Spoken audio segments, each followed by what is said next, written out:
Hola a todos, esta es la clase de termodinámica y teoría cinética de la licenciatura en biofísica del Instituto de Física de la Universidad Autónoma de San Luis Potosí.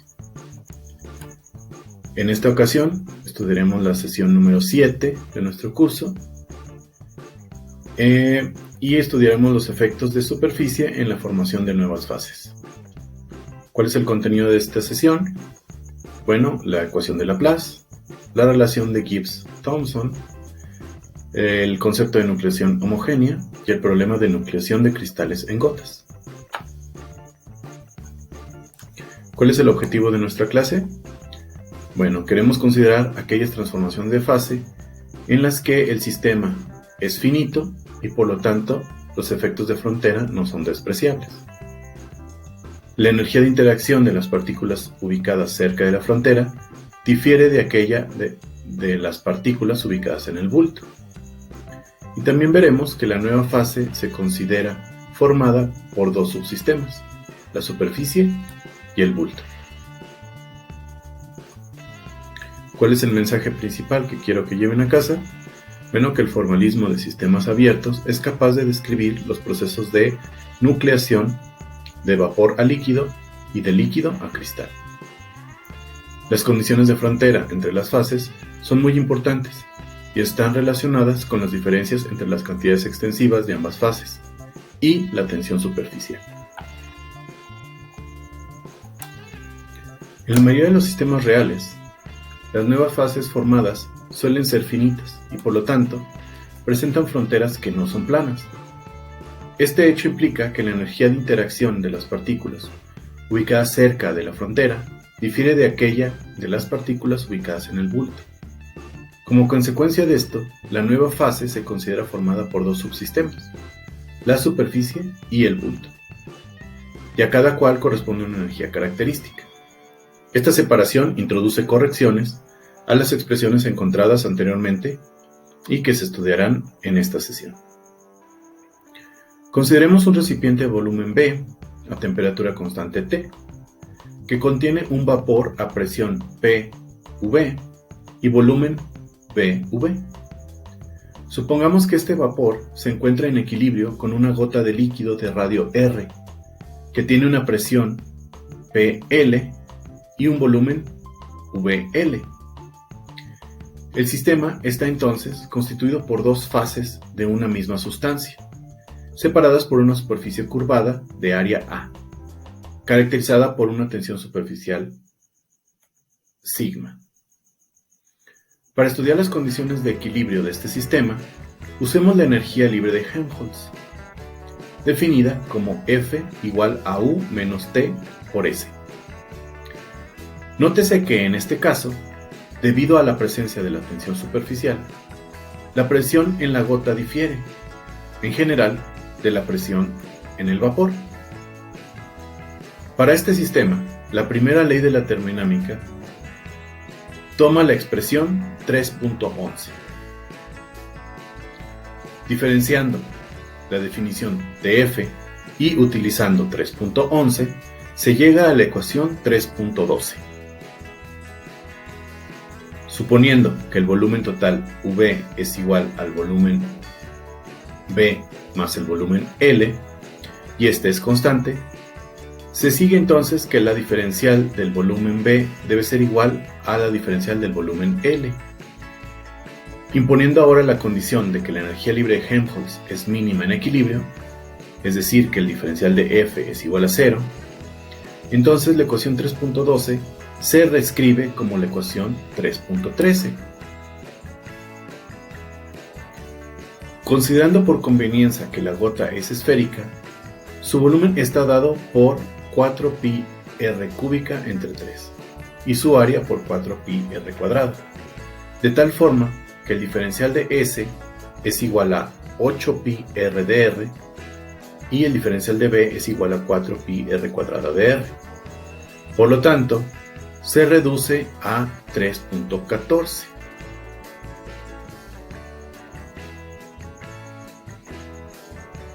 Esta expresión se conoce como ecuación de Laplace.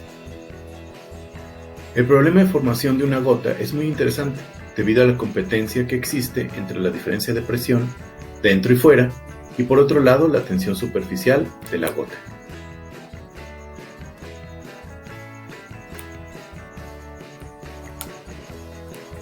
Un análisis similar puede hacerse para este sistema partiendo de la hipótesis de que la temperatura T y la suma del número de moles de gas y de líquido, N igual a NV más NL, son constantes. En este caso, la energía libre de Gibbs, G, es el potencial termodinámico adecuado para el equilibrio de ambas fases. Minimizando la energía libre de Gibbs con la condición de conservación de masa, obtenemos que el diferencial de NV es igual a menos el diferencial de NL. Y usando la primera ley de la termodinámica, teniendo en cuenta la existencia de efectos capilares, encontramos la ecuación de Gibbs-Thomson, que es la ecuación 3.15, donde VL es el volumen molar de la especie líquido, y hemos usado la relación NL igual a 4pi r cúbica entre 3PL. La relación 3.15 es de suma importancia en el estudio de los procesos de nucleación y crecimiento de agregados, por medio de las teorías micro y mesoscópicas, ya que representan la condición de frontera entre las fases correspondientes. Dicha condición de frontera contiene el efecto de la curvatura media del agregado, que es proporcional a 1 entre R, y puede generalizarse en el caso de que la fase nueva presente una rugosidad apreciable. Un proceso físico-químico de gran importancia en muchos fenómenos naturales y aplicaciones prácticas está relacionado con la etapa inicial de la formación de la nueva fase. Dicha etapa se conoce como nucleación, y en este apartado lo analizaremos desde el punto de vista termodinámico. Suponiendo de nuevo que el vapor se encuentra contenido en un recipiente, de forma que P y T permanecen constantes, podemos escribir la energía libre de Gibbs del vapor GV como la ecuación 3.16, donde N minúscula V es el número de partículas en el estado vapor y μV su potencial químico. Cuando se forme el agregado inicial o núcleo de radio R, que dará origen a la nueva fase, la energía libre de Gibbs cambia debido a que aparece una energía asociada con las partículas en el agregado μA y otra asociada a la superficie que separa el agregado del vapor o la solución sigma. La energía del complejo agregado vapor GA es, entonces, de la forma expresada en 3.17, donde N minúscula A es el número de partículas en el agregado y sigma es la energía de superficie, es decir, la energía por unidad de área. De este modo, el trabajo necesario para formar la gota está dado por la diferencia de estas energías libres, es decir, delta G igual a GA menos GV. Dada la relación 3.18, donde aparece delta mu, definida como μV menos μA, que es la supersaturación del sistema. El número de partículas en el agregado, Na, se puede escribir en términos del volumen de cada partícula, VA, como Na igual a 4pi r cúbica entre 3 VA. Esto permite escribir la ecuación 3.18 en términos del radio del agregado, que es la expresión 3.19. Como se observa, hay un término proporcional al volumen y otro a la superficie del agregado. Debido a la diferencia de signos, se dice que delta G depende de la competencia entre las energías de volumen y de superficie. Esta competencia se observa con claridad al representar a la energía de Gibbs 3.18 como función del radio, como se muestra en la figura 3.2, que veremos en la siguiente diapositiva.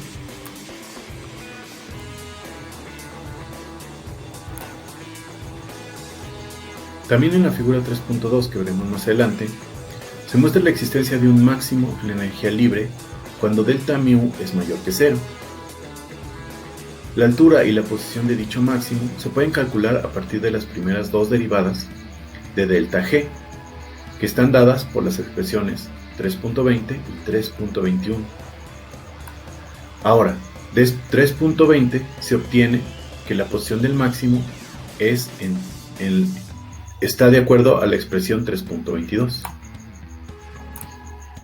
Puede mostrarse que dicho punto es un máximo de la función, pues la segunda derivada, 3.21, es menor a 0 si delta mu entre BA por R estrella menos sigma es mayor que 0.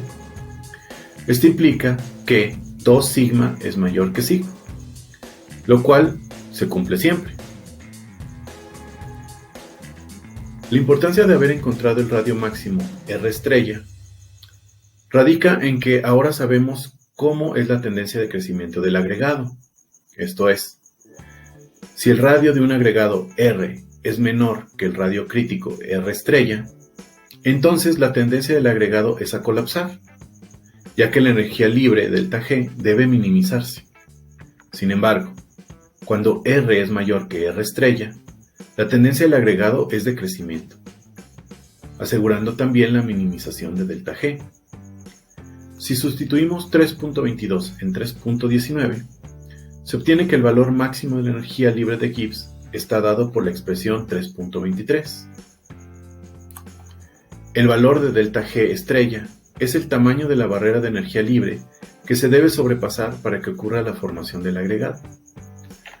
Podemos escribir 3.19 en términos de delta G estrella y R estrella, si la supersaturación de 3.22 se escribe en términos de R estrella. Y vamos a obtener la expresión para delta mu como 2 sigma BA entre R estrella. Sustituyendo la expresión anterior en 3.19, se obtiene que delta G es igual a 4 pi sigma por R cuadrada menos 3R cúbica entre 3R estrella. Multiplicando por 3R estrella al cuadrado entre 3R estrella al cuadrado, se sigue que se obtiene delta G igual a 4pi por R estrella cuadrado entre 3 por 3R estrella al cuadrado por R cuadrado menos 3R cúbica entre 3R estrella. Escribiendo R estrella al cuadrado entre 3 en términos de la definición de la ecuación 3.22, resulta que obtenemos la ecuación 3.24. Simplificando y utilizando 3.23, se llega a la relación 3.25.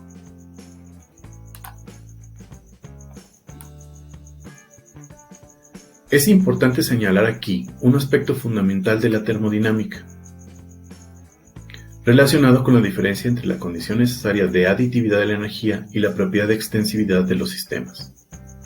Para ello, es instructivo escribir la energía libre, 3.24, en términos del número de partículas n minúscula que constituyen el agregado. Usando la relación n minúscula igual a 4pi r cúbica entre 3va, la energía libre toma la forma lineal o la forma final 3.26, donde hemos introducido el número crítico de partículas del agregado n estrella igual a 4pi r estrella entre 3va.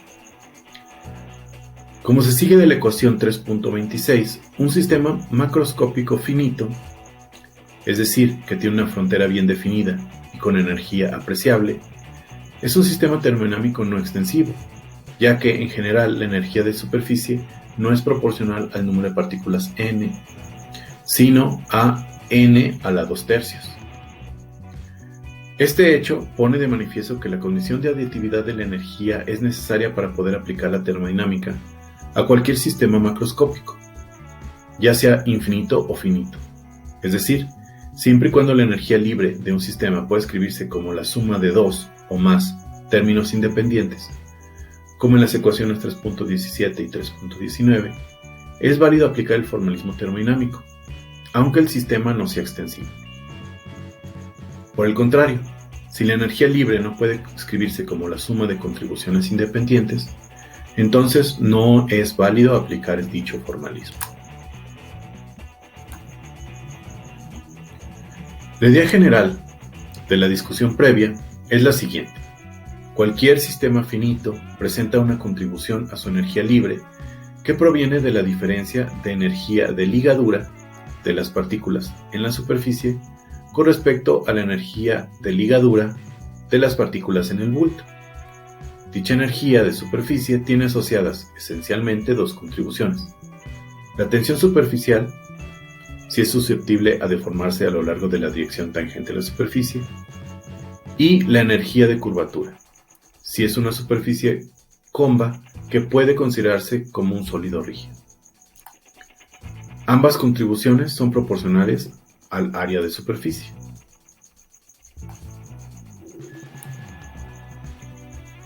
La nucleación dentro de una gota es un caso importante donde puede aplicarse la teoría clásica de nucleación discutida en el apartado anterior, es decir, en la figura 3.3 que mostramos hace un momento. De hecho, es de esperar que en la práctica la nucleación de cristales a partir de una solución de iones ocurra con más frecuencia dentro de medios finitos, como gotas, que en medios infinitos, como se supuso con anterioridad a través de la relación 3.19. En este caso, resulta de interés calcular las correcciones a los parámetros termodinámicos debidos a la superficie de la gota.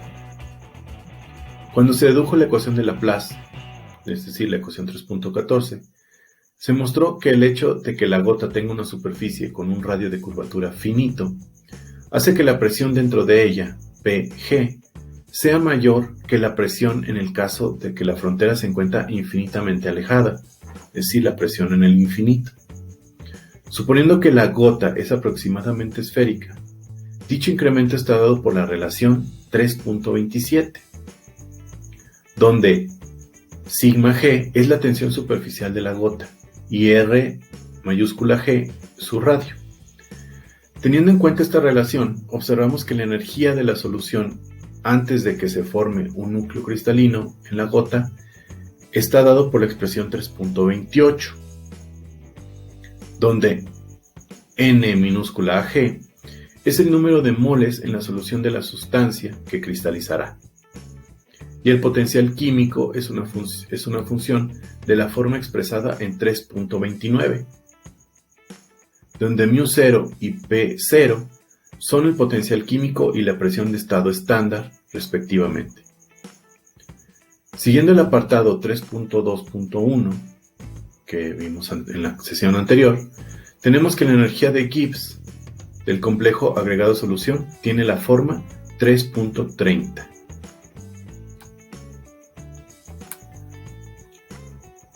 En la última fórmula, sigma A y AA son la tensión superficial y el área del agregado.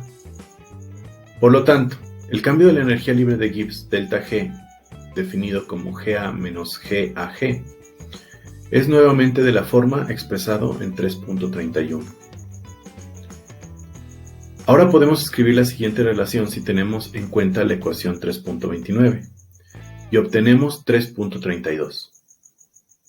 Donde delta mu infinito es igual a mu ag menos mu a, y es la supersaturación en el caso en el que la gota tiene radio infinito.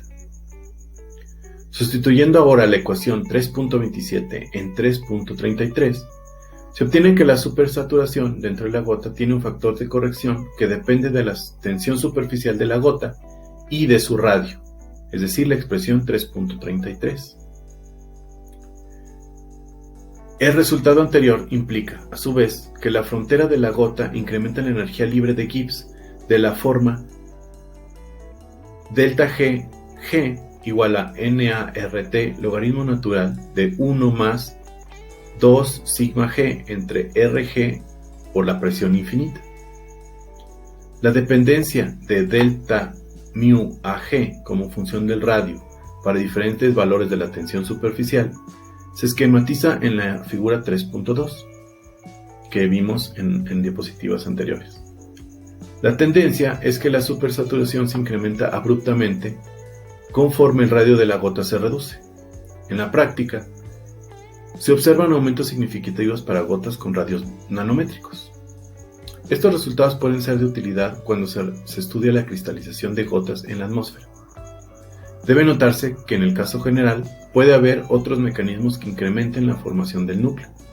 Un interesante se debe a que la presencia de una superficie puede decrecer la altura de la barrera de nucleación, como ocurre en los fenómenos de catálisis heterogénea.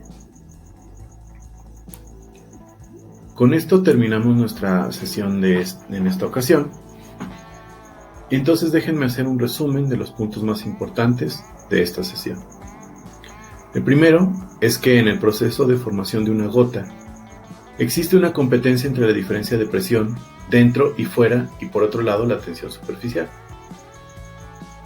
La diferencia entre el potencial químico dentro y fuera de la gota representa la condición de frontera entre las fases correspondientes y contiene el efecto de la curvatura media. Si el radio del agregado es menor que el radio crítico, este tiende a colapsar. Si es mayor, tiende a crecer. En la formación de cristales dentro de una gota, la tendencia es que la supersaturación se incrementa abruptamente conforme el radio de la gota se reduce. Con esto terminamos esta sesión. Recuerden que cualquier duda pueden escribirme en mi correo electrónico. Empiecen a revisar los problemas de tarea para que no se les junten y tengan suficiente tiempo para resolverlos adecuadamente. Muchas gracias por su atención y hasta la próxima.